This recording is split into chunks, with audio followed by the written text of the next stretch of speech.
Agora a gente vai para a segunda parte aqui do capítulo, que é estudar a estrutura dos líquidos e a estrutura dos sólidos.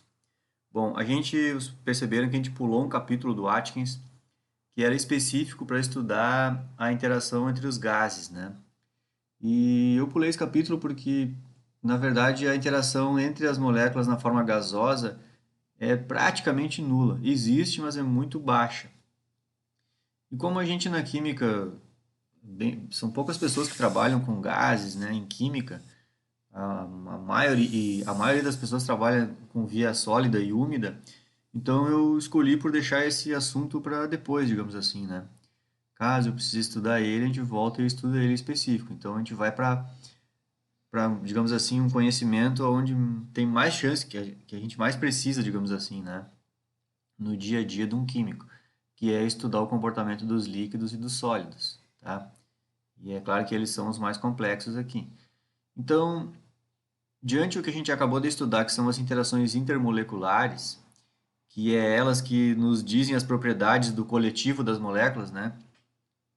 Então, a gente vai começar então a estudar aqui e é claro que aqui, só para fazer um relato, que a gente vai ver um estudo resumido aqui, né? Como aqui é disciplina de Química Geral, aqui é só um primeiro impacto sobre esses assuntos, tá? É claro que cada assunto desse que a gente vê aqui, ele tem desdobramentos em mais detalhes mais para frente, né? Bom, então, sobre a estrutura dos líquidos, a gente tem aqui no livro, deixa eu ir seguir a sequência do Atkins aqui.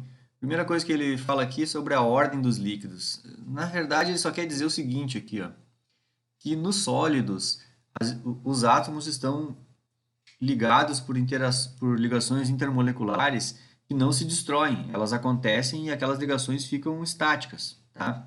É como eu já expliquei aquela hora na água com gelo, né? E é bem isso. Aquelas ligações não se destroem, então a ordem de ligação quer dizer o quanto que aquele modelo de ligação entre os átomos se repetem. É isso que quer dizer a ordem de ligação, né? Ordem de longo alcance, quer dizer isso. Eu vejo que um hidrogênio se ligou com um oxigênio por ponte de hidrogênio, e aí depois esse oxigênio se ligou com outro hidrogênio, e assim vai sucessivamente. E isso se repete muitas vezes. Não tem uma interrupção nessa sequência. Então essa ordem de ligação é grande, né? E isso acontece nos sólidos, aquilo está muito estruturado já. E a gente já estudou no vídeo anterior que é a água na forma líquida, onde uma ponte de hidrogênio se forma, daqui a um pouco ela se desfaz para fazer outra. Então, tu não consegue ter uma lógica, uma repetitividade na sequência. Uma hora uma molécula se ligou com uma, daqui a um pouco ela rompeu com essa e se ligou com a outra. Então, tu não tem uma sequência longa. Então, é só isso que quer dizer aqui. E os líquidos não têm ordem de longo alcance, né? A gente não... Uma coisa tem uma molécula ligada com uma, daqui a um pouco ela saiu para ligar com outra. Então, eu acho que essa explicação aqui não ficou tão clara, assim, né? Ainda mais essa sequência de desenho aqui, não, acho que não ajudou muito.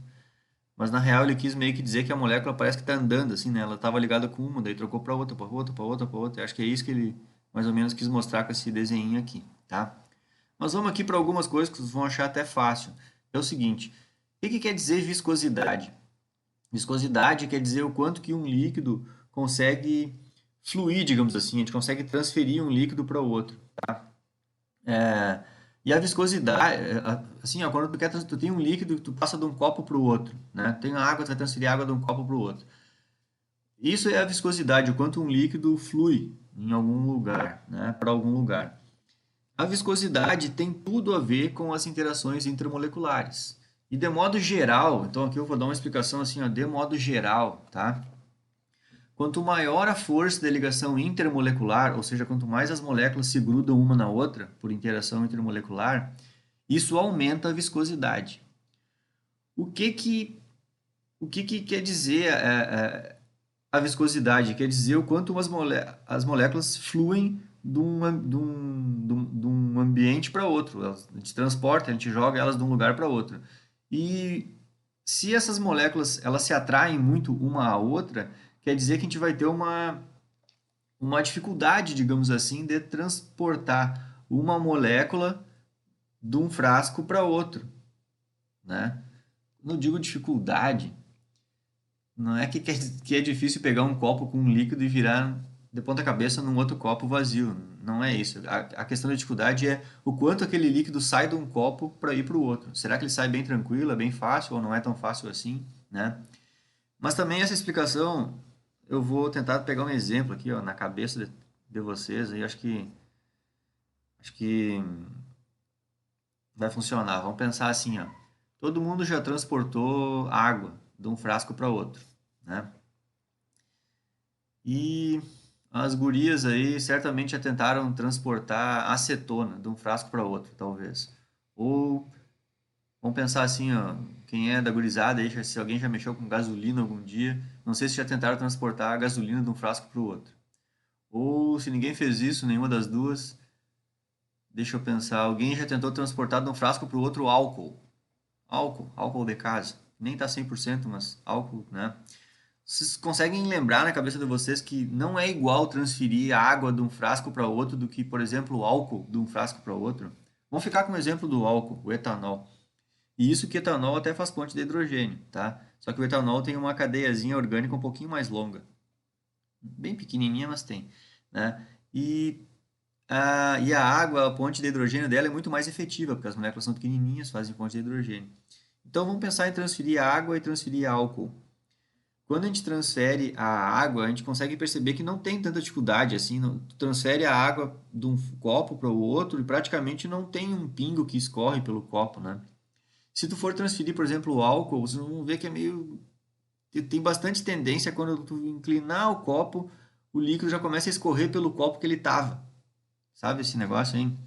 Tipo assim, se alguém já tentou transferir gasolina de um frasco para outro, é praxe isso. É muito difícil tu conseguir transferir devagarinho a gasolina que está num copo para um outro copo, sem que aquela gasolina que está no copo cheio não escorra pelo próprio copo e caia fora do copo, sabe? Tu não consegue fazer isso aí sem fazer lambança na bancada. Por quê? Porque a viscosidade as ligações intermoleculares entre as moléculas de gasolina é bem menor do que as ligações intermoleculares da água. Então, é isso que eu quero dizer para vocês. De forma resumida, é isso. Quanto maior a força da ligação intermolecular, maior é a viscosidade. Só que tem um porém. Aí tem um porém. Isso é uma coisa que funciona para vários exemplos, mas tem um detalhe. Às vezes, as moléculas não têm uma interação intermolecular muito grande. Por exemplo, moléculas de cadeia longa, moléculas orgânicas que sejam apolares, por exemplo, né? Então, você já viu que a ligação molécula apolar com apolar é força de London, que é a ligação intermolecular mais fraca que tem. Só que aí vem um detalhe. Como essas cadeias moleculares longas são muito grandonas, isso torna uma dificuldade de uma molécula se locomover uma em relação à outra. Então, isso aumenta a viscosidade. E daí que vem os óleos. Se a gente tentou já transferir óleo, por exemplo, já deu para ver que é muito mais difícil, é muito mais viscoso o óleo do que a água. Então, a gente tem óleos que ajudam na viscosidade dos motores e assim por diante, né? Então, o aumento da cadeia molecular também influencia na viscosidade, tá? Então, a viscosidade ela é muito influenciada por duas coisas. Uma é a ligação intermolecular das moléculas, que quanto maior a força de ligação, maior vai ser a viscosidade, só que também depende muito o tamanho das moléculas. Moléculas muito grandes tendem a ter viscosidade muito grande também, tá? E aí esse aumento digamos que aumentando o tamanho das moléculas, isso prevalece em relação à força das ligações intermoleculares, né? E todo mundo sabe que, por exemplo, qualquer óleo, se for pegar o óleo do carro lá, o óleo do carro ali é só molécula apolar, ali é tudo força de London, a força mais fraca que tem. E o óleo do carro é viscoso, né? Então todo mundo sabe disso. E a outra coisa que influencia aqui também na viscosidade é a temperatura. E eu acho que aqui também todo mundo tem meio que o exemplo de casa, né? Na cabeça da gente já está isso. Quando a gente vai fazer uma fritura, por exemplo, tu joga o óleo na temperatura ambiente na panela e depois quando tu começa a fazer a fritura, tu consegue perceber que durante a etapa de fritura, que o óleo está bem quente, esse óleo está muito menos viscoso. Ele está bem mais ah, é bem isso, menos viscoso, tá mais líquido, né? É estranho dizer mais líquido, né? Mas ele tá mais fininho. Também é estranho dizer fininho, né?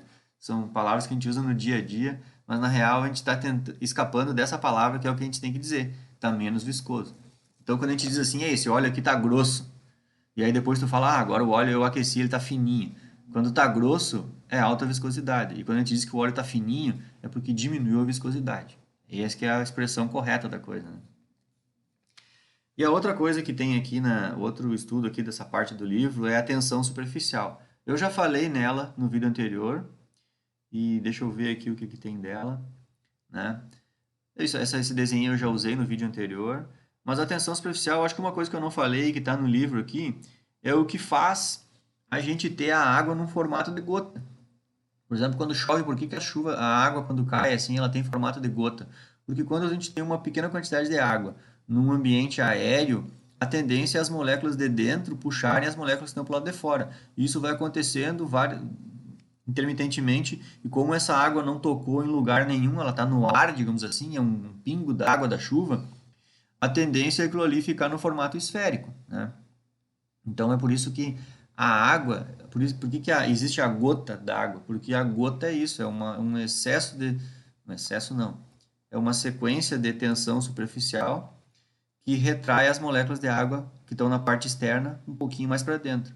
Como essa gota, se ela está no ar, né, não tocou em lugar nenhum ainda, nada daquela parte de água tocou em lugar nenhum, então ela não está assumindo forma do recipiente.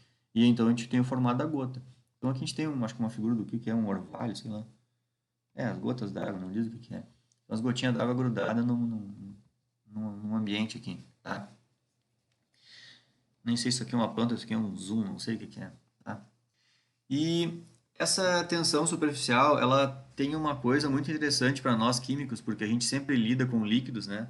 A esmagadora maioria das práticas em químicas, a gente trabalha com líquidos. Tranquilamente posso dizer que mais de 90% das coisas que a gente trabalha do dia a dia de trabalho do químico é trabalhar com soluções, com líquidos, né? Até brinco que o matemático vem com o problema e o químico vem com a solução.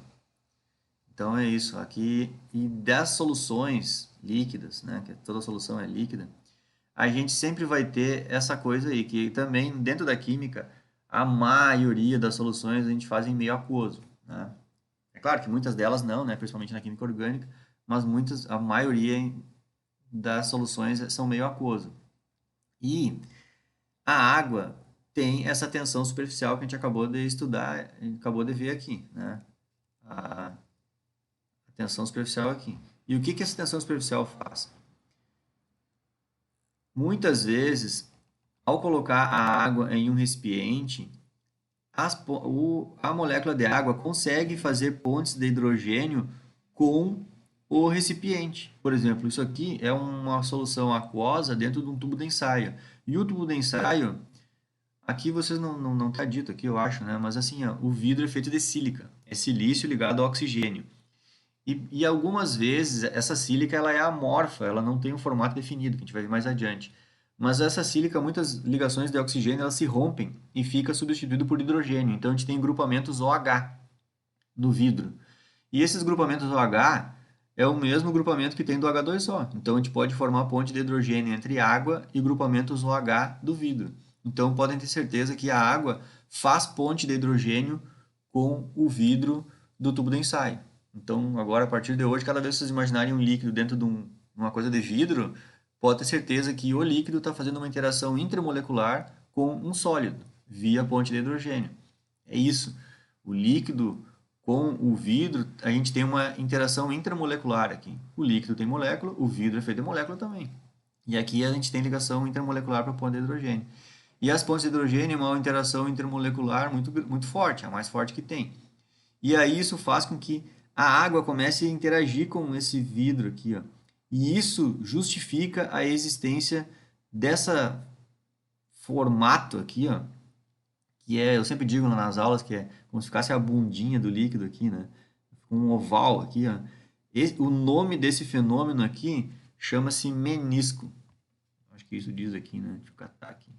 Aqui, ó. Formação de um menisco. Então, a partir de hoje, se vocês não sabiam, esse desenho aqui que fica o formatinho oval aqui, a gente chama isso de menisco.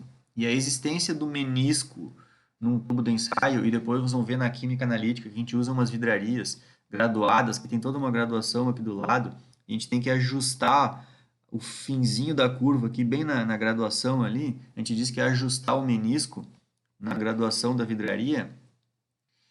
É isso. Então, o fato, essa característica, esse fenômeno, digamos assim, né? Esse fenômeno aqui do menisco existe por causa do que a gente está estudando agora. Interações intermoleculares entre a água líquida e o frasco que é de vidro, tá? E aqui ao lado, também antes de ir para explicar aqui do lado, acho que aqui no livro também não diz, né? Aquela hora ele botou um exemplo da árvore ali, mas, por exemplo, a água do solo vem, a água, aliás, uma árvore puxa, a gente pensa que a árvore puxa a água, né? Até puxa, mas na real é a água que vai para a árvore. Por quê? Porque a árvore é feita de celulose e a celulose é cheia de grupos OH. Então, esse processo de a água encontrar a raiz da árvore e a raiz da árvore é cheia de celulose, a água começa a fazer isso aqui, ó, tipo um menisco. Só que como a água sobe um pouquinho e já enxerga mais celulose ali para cima, ela sobe mais um pouquinho. E aí ela vê mais celulose ali, ela sobe mais um pouquinho, sobe mais um pouquinho, sobe mais um pouquinho. E todo mundo sabe que se a gente pega uma coisa de madeira e encosta ela na água e espera um tempo, a gente consegue enxergar direitinho que a água começa a ir subindo na madeira. Inclusive, esse processo aí da, da tensão superficial, tá? Da tensão superficial, não, esse processo de a água fazer ponte de hidrogênio com uma superfície e formar um menisco, também é exatamente o processo chamado de capilaridade, né? Capilaridade é isso, é quando aquele líquido começa a interagir com o sólido, né? E aí ele vai interagindo por ligação intermolecular, e ele vai interagindo, vai interagindo, vai interagindo, quando a gente consegue perceber esse líquido está fazendo um caminho naquele sólido. E esse é o caminho de, por exemplo, a capilaridade da madeira, né? Que a celulose faz com a água. E aí o exemplo oposto é o seguinte, pode ser que a gente coloque um líquido e a interação, as forças intermoleculares desse líquido sejam bem mais fortes que a possível interação intermolecular dele com o material onde a gente colocou ele. Então esse é o exemplo, por exemplo, do mercúrio. O mercúrio, a interação intermolecular dele é bem alta e ele não consegue fazer uma interação intermolecular forte com a sílica. Até, não tem praticamente nem tem interação intermolecular aqui, né? Porque isso aqui é uma ligação metálica, é um monte de mercúrio, é o que a gente chama de mar de elétron, né? Um monte de mercúrio que quer perder elétron, mas não entrega elétron para ninguém, e ele está colocado numa estrutura que é de sílica, que tem grupamentos OH, mas isso não tem interação nenhuma aqui. Então, na verdade, esse mercúrio é como se ele não tem interação com o vidro aqui, né? E aí então acontece o oposto do menisco, que é a tendência do líquido se retrair para dentro aqui, né? Então o líquido sempre tem atração intermolecular com os átomos mais internos do líquido e não tem atração nenhuma pelo recipiente. Então a gente vai ter um menisco invertido aqui, né? Então é isso, vamos finalizar esse vídeo aqui e depois a gente vai para o próximo assunto.